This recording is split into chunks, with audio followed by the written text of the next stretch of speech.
Hi, Tanja here and welcome to TMJ TV, a weekly video series dedicated to real estate leaders and teams that want to grow themselves and their people in the least amount of time.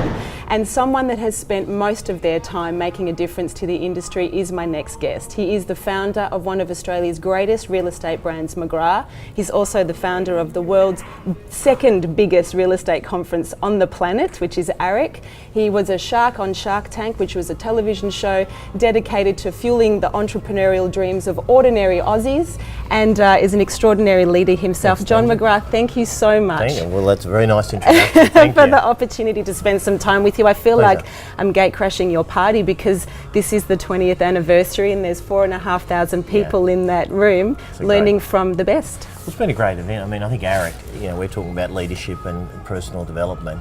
ARIC has really given a lot of Australians access to what's happening around the globe, which is how it started, because I went overseas and I was exposed personally to such incredible insights and technology and strategies from a lot of the overseas people that I was connecting with. I wanted to bring that back to the Australian industry, so it sort of started with 200 people in a room 2 decades ago, and we've just got 4,500 next door, so it's been great. Was it always your vision for this to just be never ending? Or? Well, it's funny, it happened by happenstance. The first one, when I brought half a dozen overseas American speakers across, I actually was intending it to be a fairly small boutique group, and then I got the bill for all the airfares and the accommodation. I thought, wow, this is going to send me broke. So I actually started by just ringing around the industry, some of my colleagues, and said, look, do you want to send some people along? And we split the bill. So I guess, like a lot of things, it kind of happens almost by luck or chance, but then you feel something is growing, and then we went from 200 to 400 people, and then over a short period of time went out 4,500. So I think it's a bit the same as my business. When I started, I just wanted to be the best that I could be, and I wanted to have a little office that was the best it could be. And then, if you do things well over time, then momentum grows and demand grows, and you have a choice. You either expand and service the demand, or do you stay small? Some people choose to stay small, which is fine. I felt that I wanted to expand the business to meet the demand. So, we've now got 100 offices, not one, but that wasn't necessarily my plan when I started. Plans and visions and dreams evolve as the people evolve, but I do think you have to start by thinking big. So your future is connected to what is your current thinking about where you can take your business, and then it's just a matter of who do you have to become to take it there, and then what do you have to do? You have to grow into the person that's capable of executing the plan, because along the way there's going to be dead ends, there's going to be challenges, there's going to be a whole range of things.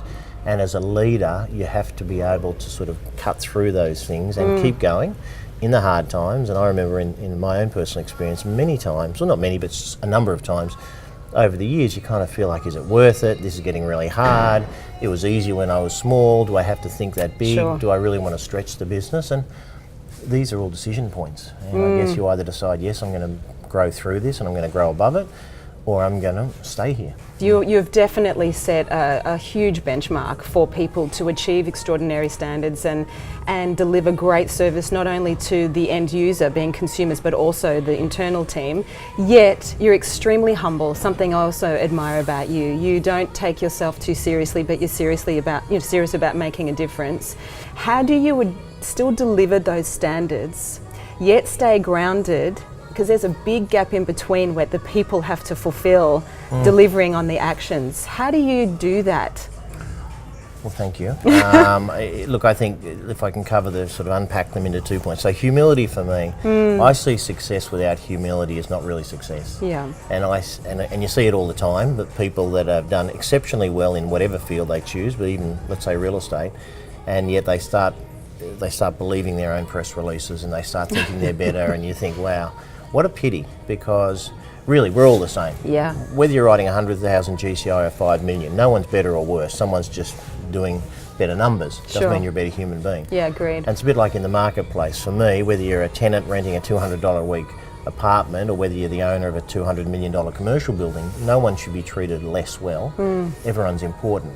So I think if that's part of your DNA and your compass, it's easy, because, and then if you surround yourself with the right people, because the right people will tell you when you're starting to not be true to your value of humility. Sure. So I think that's really important, and I don't think success is success unless it's attached to humility. I think standards are incredibly important. If you, years ago I went to a Tony Robbins conference, probably 20 odd years ago, something that rang in my ears. He said, if you want to change your life, raise your standards. Yeah.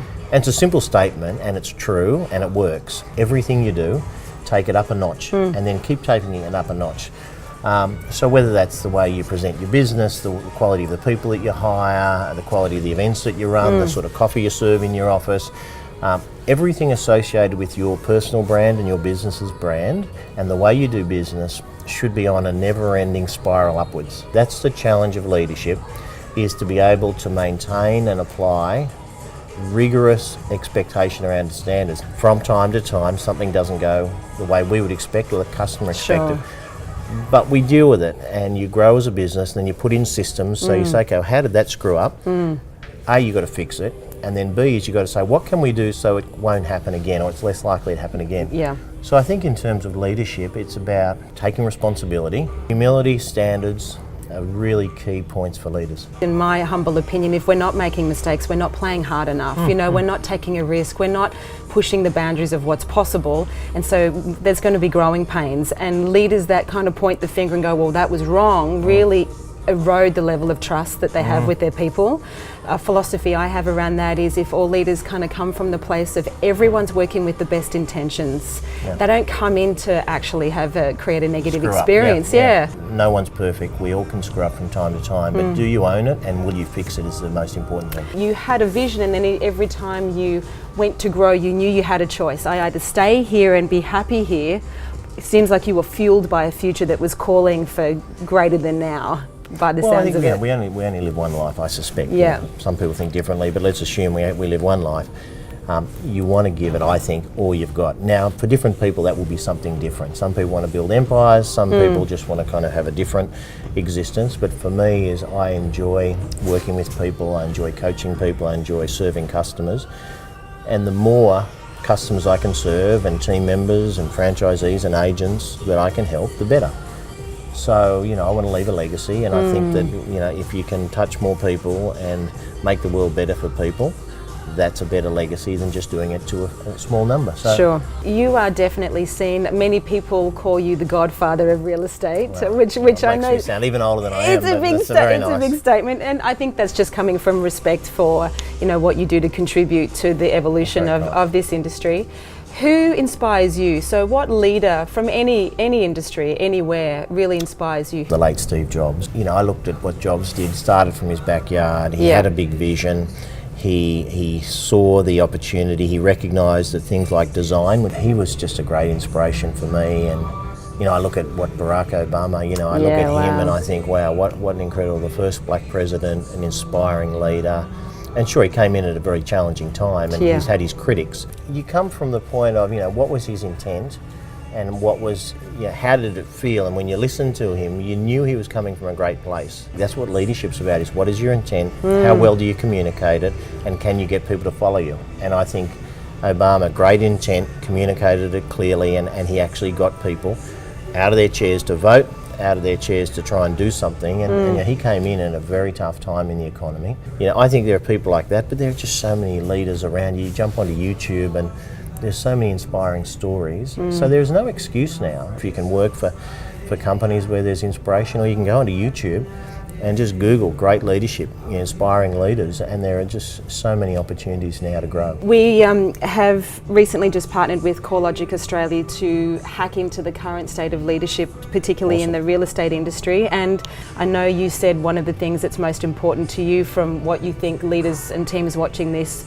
could focus on is change and embracing change. What would you like to say about that? If it's happening in other industries, it's going to happen in real estate sooner than later. Yeah. If it's happening in Uber and Airbnb, it's going to be happening in real estate. And as he started, he said it's no longer about your competitors. It's about, why isn't your service as good as Singapore Airlines? Yes. Why doesn't Uber arrives in 2 minutes? Why does it take me 24 hours to get a contract from you in real estate? So people's expectations are being reset by a whole range of service experiences which are rapidly improving.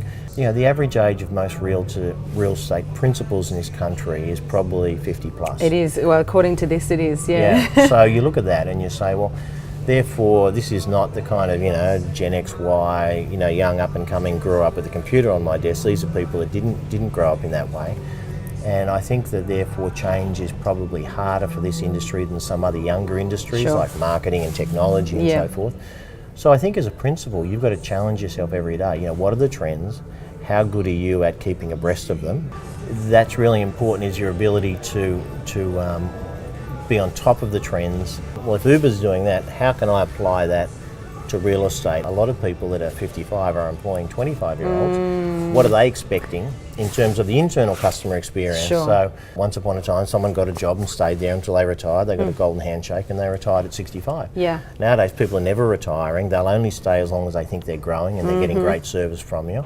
They're very mobile. They want flexibility. They want to be able to have, you know, sort of time off and start a family and a whole range of things and still dock into the workplace. So as an employer, you have to be ahead of the trends for your own internal customers as well as your external customers.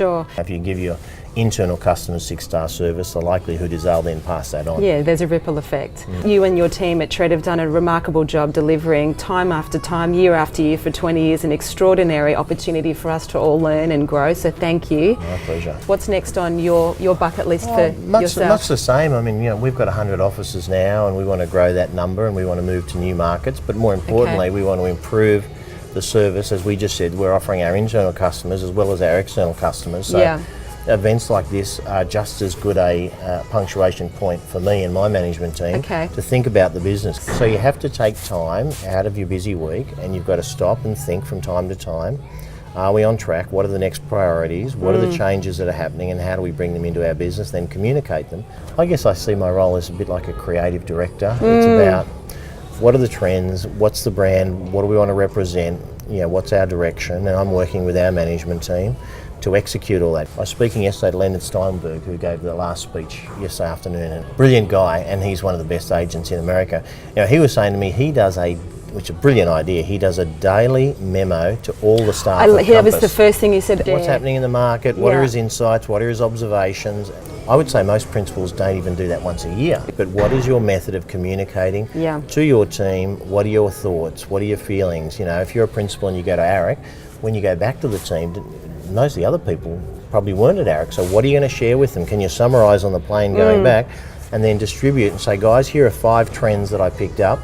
Now, you know, give us some input. How do you think we can bring these into the workplace? What is on John Mcgrath's to-do list within the next 24 hours after attending ARIC? Well, we've got a boot camp tomorrow, but after that, so that'll be, you know, we have Tom Panos and I have some people come and we're going to kind of really go through an implementation strategy. For me, I'm just going through my notes each day and I'm asterisking the key things, and then I'll kind of do a sub-list of the asterisk, and I'll do a sub-list of the major ones, and then exactly the same as I've said, you know, when I get back to our team that couldn't make it here and with our management team, debrief and say, what were the key trends, what are we going to do about them? So it's all about curation, because, you know, if you sat through here for 2 days and 20 odd speakers, you're going to potentially end up with 2 or 3 pages of notes for each speaker, which is 40 or 50 pages, which is great because it washes over you, but what are the 3 or 4 priorities that you're going to do? So for me, it'll be about curating the best ideas and then working out an implementation plan.